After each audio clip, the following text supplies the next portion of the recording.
Okay, so here we have all of our graph transformation rules. So I use the parent function as being an absolute value function, right? Y equals the absolute value of x, right? It's the V shape, similar to a quadratic, except the quadratic is U-shaped. So there's the parent function, y equals the absolute value of x. If we pop a negative out in front, y equals negative absolute value of x, that indicates a reflection across the x-axis. So a reflection across the x-axis has the graph flip, right? So it'll flip downward. The next transformation, y equals 1/2 absolute value of x. Remember, if that number in front, that coefficient out in front of the function, if that's greater than 0 but less than 1, so a decimal or a fraction, that means that the graph is going to get wider. That's a vertical compression. So a fraction greater than 0, less than 1, that would be a vertical compression, making the graph wider. That will be vertical compression by a factor of 1/2.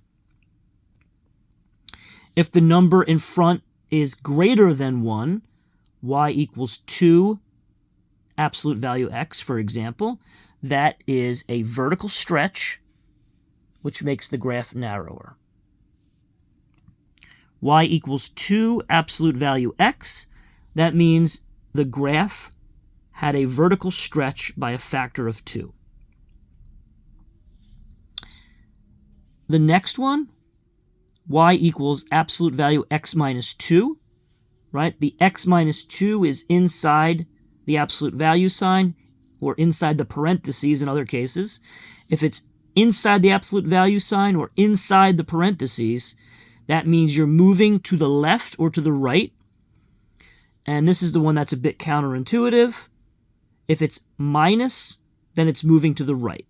So the x minus 2 inside the absolute value or parentheses indicates that we are moving to the right 2 units.